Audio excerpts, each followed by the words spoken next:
안녕하세요. 까치살모입니다. 여러분도 알겠지만 우리나라는 핵잠수함을 건조한다고 합니다. 그러나 일각에서는 우리가 굳이 천문학적 비용이 들어가는 핵잠수함을 건조해서 유지할 필요가 있냐는 이야기가 있습니다. 한마디로 말해서 기술의 발전으로 지금은 핵잠수함을 대신할 수 있는 장비가 많다는 거죠. 그래서 오늘은 바로 핵잠수함을 대신할 수 있는 장비, 그 중에서도 수중에서 직접적으로 핵잠수함을 대체할 수 있는 수단이 무엇이 있는지를 이야기해 보도록 하겠습니다. 그 전에 앞서서 여러분도 알겠지만 우리나라 군대는 말은 50만 드론 병사 양성을 주장하고 있지만 지금 우리나라의 드론 사업이 얼마나 엉망인지는 다들 아실 것입니다. 분명 우리나라는 훌륭한 드론을 개발할 충분한 인프라도 가지고 있고 연구 인력도 있는데 정작 우리나라는 지금까지 단 한 가지도 쓸만한 드론을 개발해 본 적이 없는데요.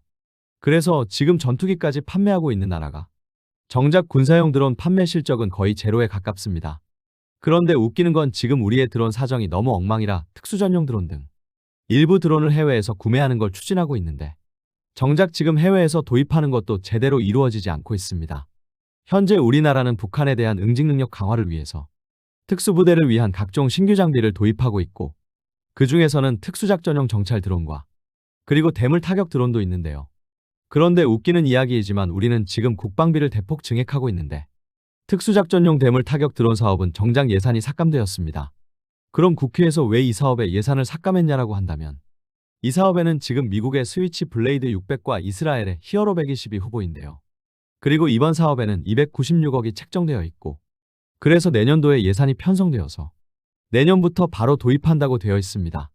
그래서 우리 방사청은 5월경에 첫 입찰을 했지만 방사청이 원하는 기준을 충족하는 기체가 없어서 유찰되었고요.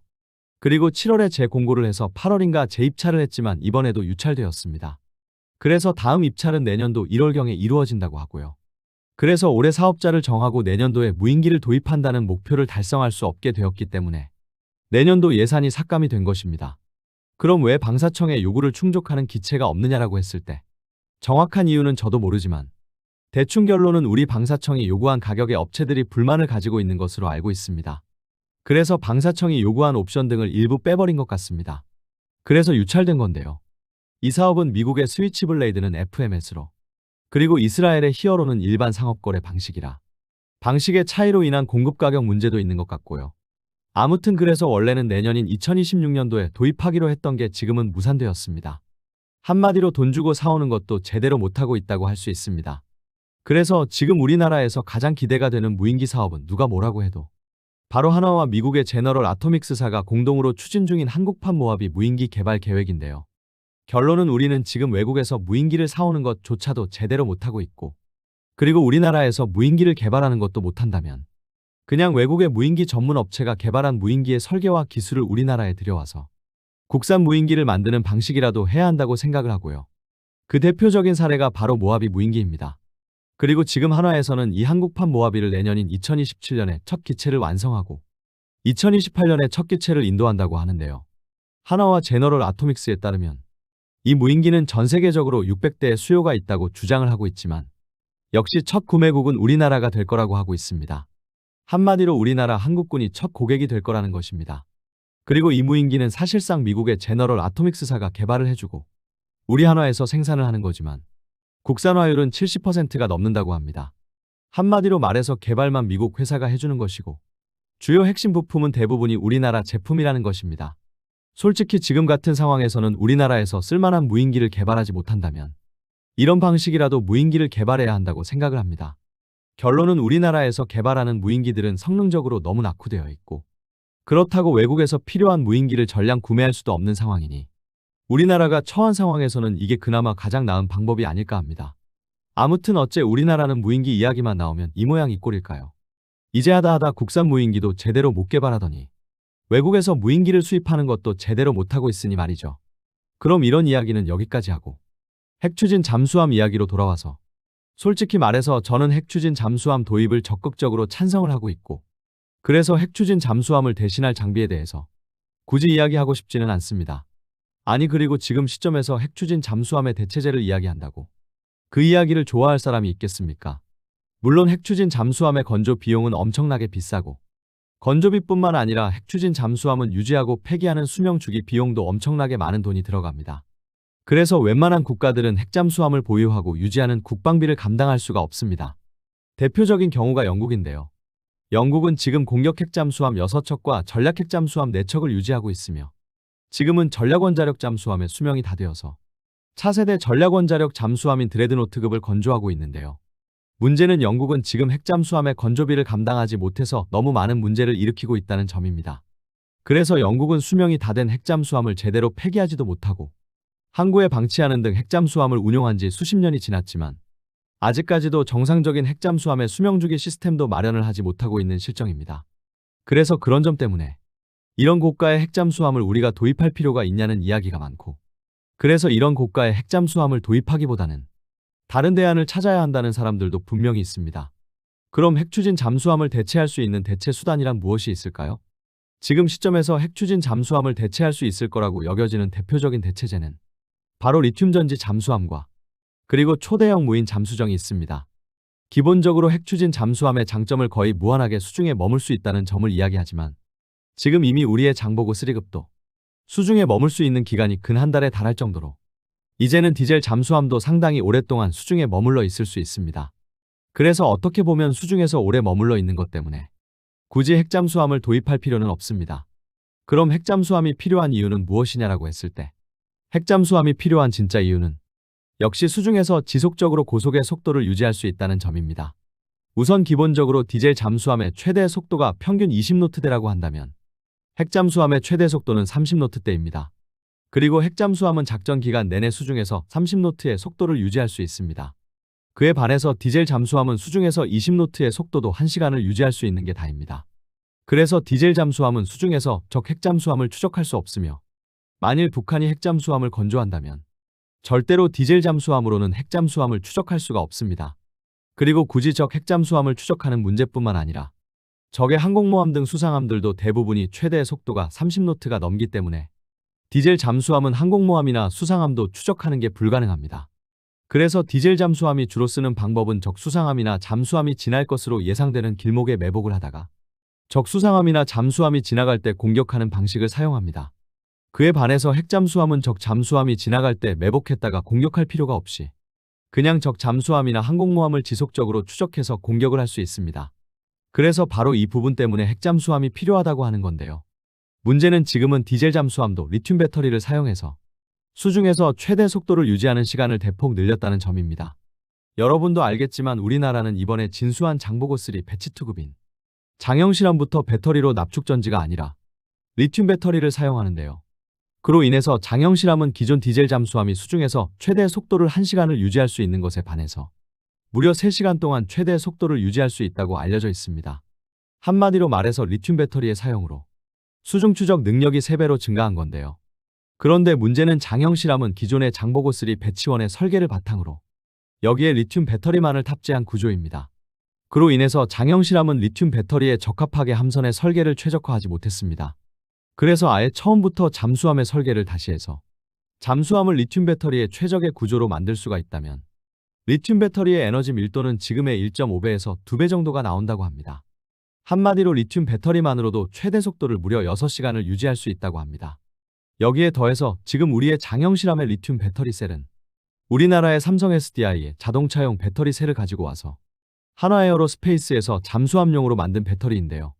한마디로 말해서 잠수함에 특화된 배터리 셀이 아니라 자동차용 배터리 셀입니다. 그래서 배터리 셀조차도 최적화되어 있지 못하고 그래서 한화에서는 배터리 셀마저도 잠수함에 최적화된 리튬 배터리를 개발했고 이 배터리는 똑같은 크기와 최적일 때 기존의 배터리 셀보다 25%의 저장 용량이 증가한다고 합니다. 그리고 앞으로는 전고체 배터리나 아니면 황화은 배터리도 개발되고 있고 그럼 배터리의 에너지 저장 밀도는 더 증가한다고 하는데요. 솔직히 기존까지는 이게 막연하게 저장 능력이 엄청나게 증가한다고만 이야기되었는데 일본에서 상당히 구체적인 저장 능력 향상 수치가 나와 있습니다.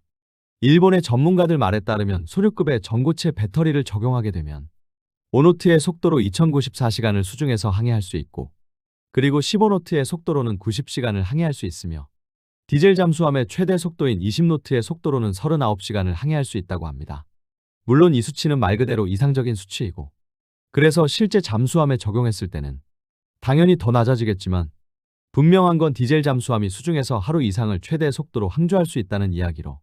이 정도면 기존까지는 디젤 잠수함이 단순하게 적 잠수함이나 수상함이 지나가는 걸 기다렸다가 매복 공격만을 할 수 있었다면 적 잠수함이나 수상함을 추적해서 공격할 수도 있게 된다는 사실입니다.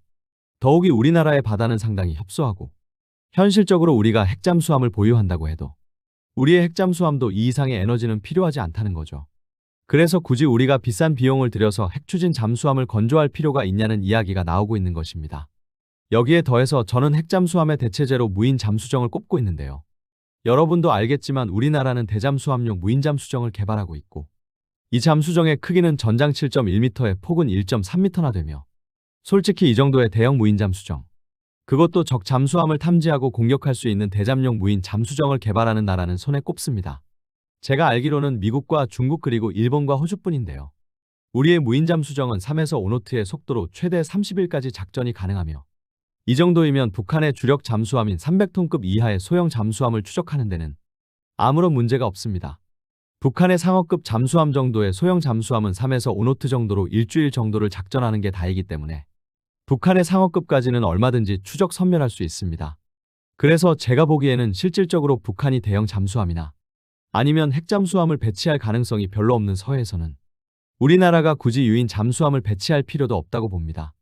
서해에는 우리의 무인 잠수정 정도만 배치해도 북한의 잠수함을 추적하고 공격하는데 아무런 문제가 없다고 봅니다. 그러나 분명 이 정도 속도와 작전 능력은 절대로 핵잠수함을 대신할 수는 없는데요. 물론 이 정도로는 핵잠수함을 대신할 수는 없지만 문제는 무인 잠수정은 양산 비용이 상당히 저렴하다는 점입니다.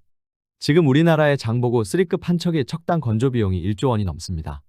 여기에 미국의 버지니아급 핵추진 잠수함의 척당 건조 비용은 5조 원이 넘는다고 합니다. 만일 우리가 이 무인 잠수정을 양산한다면 고작해야 척당 수십억에 불과하고 장보고 3급 한 척의 건조 비용만으로도 수십 척이 넘는 무인 잠수정을 양산을 할 수 있습니다. 그리고 아무리 넓은 바다라고 해도 잠수함도 아무 곳이나 항해하는 것은 아니고 잠수함도 주로 항해하는 수로는 정해져 있습니다. 그래서 이 무인 잠수정을 대량 생산해서 잠수함이 지날 것으로 예상되는 수로에 대량 매복시키면 이론적으로는 북한이 핵추진 잠수함을 건조하고 운용한다고 해도 무인 잠수정만으로도 북한의 핵추진 잠수함을 추적하고 공격할 수 있습니다. 여기에 더해서 이번에 국방과학연구소에서 초공동 어뢰를 마덱스에 전시를 해서 많은 사람들의 이목을 집중시켰는데요. 그런데 솔직히 저는 초공동 어뢰에 대해서 상당히 부정적인 의견을 가지고 있는 사람입니다. 분명 초공동 어뢰는 수중에서 200노트에 달하는 속도로 항주할 수 있어서 엄청난 성능을 가지고 있는 것 같지만 초공동 어뢰는 속도는 빠르지만 수중에서 방향 전환도 쉽지가 않고 그리고 유도 장치를 탑재하는 것도 어려우며 사거리도 짧습니다. 그래서 구소련에서도 전 세계 최초로 샤크발이라는 초공동 어뢰를 실전 배치했지만 구소련조차도 이걸 잠수함이나 수상함에 탑재한 것이 아닌 사거리가 너무 짧고 제대로 유도를 할 수 없기 때문에 수중기뢰에 탑재해서 수중기뢰 근처를 지나는 적함을 공격하는 수단으로만 사용을 했습니다. 한마디로 말해서 초공동 어뢰는 그 능력이 너무 한정적이라 활용도가 그리 많지 못하다는 점이 문제인 것입니다. 그런데 이번 마덱스에서 국방과학연구소는 아주 재미있는 이야기를 했는데요. 그건 바로 우리의 무인 잠수정의 공격 무기로 초공동 어뢰를 사용한다는 이야기입니다. 현실적으로 무인 잠수정은 그 크기가 작고 그리고 크기가 작기 때문에 탑재되는 소나의 크기도 작을 수밖에는 없습니다. 그래서 태생적으로 대형 잠수함에 비해서는 탐지 범위가 넓을 수는 없는데요. 그걸 바로 여러 대의 무인 잠수정을 배치해서 매복 공격하는 식으로 극복을 하게 된다고 제가 이야기했는데요. 그럼 탐지 범위가 넓지 못하다면 당연히 무인 잠수정이 사용하는 무기의 사거리도 그리 길 필요가 없습니다. 그래서 국방과학연구소는 무인 잠수정에 초공동 어뢰를 탑재해서 적 수상함이나 잠수함을 공격하는 용도로 사용한다고 합니다. 실제로 국방과학연구소의 이야기에 따르면 초공동 어뢰에 소형 소나를 탑재해서 목표 탐지 능력을 가진다고 해도 초공동 어뢰에 탑재할 수 있는 주먹만한 소형 소나는 적의 기만에 너무 손쉽게 기만이 될 것이기 때문에 굳이 탐지 수단도 필요 없고 그리고 방향 전환도 쉽지 않기 때문에 그냥 사거리 3km 정도의 초공동 어뢰를 마치 2차 세계대전 때 사용한 무유도 어뢰처럼 적이 지나는 미래 위치로 발사를 하는 게 가장 좋다고 하고 있습니다. 이러면 적이 피할 방법도 없다는 거죠. 당연히 이런 식의 초공동 어뢰는 마치 무유도 로켓처럼 양상 비용도 저렴하기 때문에 대량으로 생산해서 대량으로 만들어진 무인 잠수정에 사용해도 가격적으로 부담도 없고요. 한마디로 가격이 저렴한 무인 잠수정을 수백 척을 만들어서 항상 바다에 수십 척의 무인 잠수정을 배치하고 여기에서 초공동 어뢰를 무차별로 사용한다면 바다의 크기가 한정적인 우리나라의 동해나 서해 그리고 남해 정도에서는 얼마든지 적의 핵잠수함을 추적하고 공격하는 것도 가능하다는 것입니다. 그래서 굳이 핵잠수함이 필요 없다는 것인데요. 한 가지 확실한 건 저도 무인 잠수정이 동해나 남해에서 북한뿐만 아니라 일본과 중국의 잠수함을 상대로 핵잠수함을 대체할 것인지에 대해서는 의문이 있지만 서해에서는 충분히 가능하다고 봅니다. 그래서 앞으로 우리의 무인 잠수정이 대량 배치되면 굳이 서해에서는 핵잠수함뿐만 아니라 유인 잠수함의 배치가 더 이상 필요 없다고 생각이 듭니다. 특히 서해는 수심이 얇고 잠수함이 지날 수 있는 수로도 상당히 한정적이기 때문에 북한의 잠수함뿐만 아니라 서해를 지나는 중국의 핵잠수함도 무인 잠수정으로 충분히 추적하고 공격할 수 있다고 저도 생각을 합니다. 그러나 분명한 건 이건 어디까지나 바다의 수심과 규모가 한정적인 서해에 대한 이야기이고 바다의 규모나 수심이 급격하게 넓어지는 남해와 동해는 그 이야기가 다르다고 생각을 하고요. 분명 동해와 남해에도 잠수함이 주로 지나는 수로는 정해져 있지만 서해는 수심이 너무 얇아서 잠수함이 정해진 수로를 벗어날 수 없다면 동해와 남해에서는 잠수함이 마음만 먹는다면 정해진 수로를 벗어날 수 있기 때문에 아무리 수로에 대량의 무인 잠수정을 배치한다고 해도 그 한계가 명확하다고 저는 생각을 합니다. 그러나 분명한 건 갈수록 에너지 저장 밀도가 높아지고 있는 리튬 배터리와 그리고 유인 잠수함에 비해서 엄청나게 가격이 저렴해서 대량 생산이 가능한 무인 잠수정은 확실하게 핵잠수함의 일부 기능을 대신할 수 있는 건 분명한 사실이고요. 그래서 저는 우리나라가 건조해야 하는 핵잠수함은 상당히 저렴해야 한다고 생각을 합니다. 결론은 우리의 핵잠수함이 다른 대체 수단과 비교했을 때 경쟁 우위를 유지하기 위해서는 건조 비용뿐만 아니라 수명주기 비용도 저렴해야 한다고 생각을 합니다. 그리고 실제로 이런 생각은 저만 가지고 있는 게 아니라 우리 정부도 마찬가지의 생각을 가지고 있는 것으로 알고 있습니다. 그래서 우리는 저렴한 핵잠수함을 건조하기 위해서 핵잠수함에 사용하는 원자로도 함선용 SMR을 기반으로 해서 70메가와트 정도로 추력도 한정적이고 당연히 그로 인한 성능의 한계도 명확할 것입니다. 그래서 제가 듣기로는 우리가 건조하는 핵잠수함의 건조 가격은 척당 2조 원이 넘지 않는 것으로 알고 있습니다. 우리의 장보고3의 건조 가격이 척당 1조 원이 넘기 때문에 우리의 디젤 잠수함에 비해서 우리가 건조한다는 핵잠수함은 그 가격이 2배 이하로 상당히 저렴한 것입니다.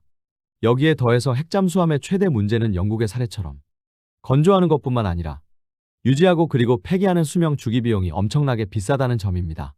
그래서 우리 정부에서는 이 수명 주기 비용을 낮추기 위해서 우리의 핵잠수함을 민간 선박용 SMR과 같이 개발을 하는 것입니다.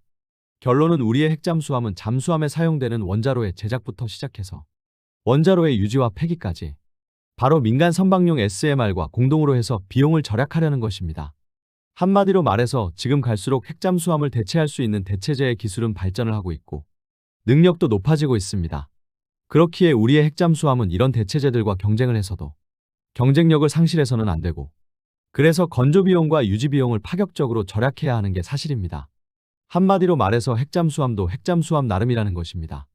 분명 영국이나 미국처럼 척당 건조 비용이 5조 원이 넘고 그 잠수함을 유지하는데도 천문학적 비용이 들어가는 핵잠수함을 우리가 굳이 건조하고 유지할 필요가 있냐는 질문에는 아니라고 말할 수 있는 부분이 많습니다.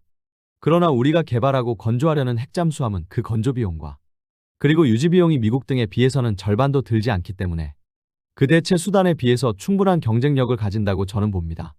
어떤가요, 여러분? 여러분이 보기에는 우리의 핵잠수함이 필요하다고 보시나요?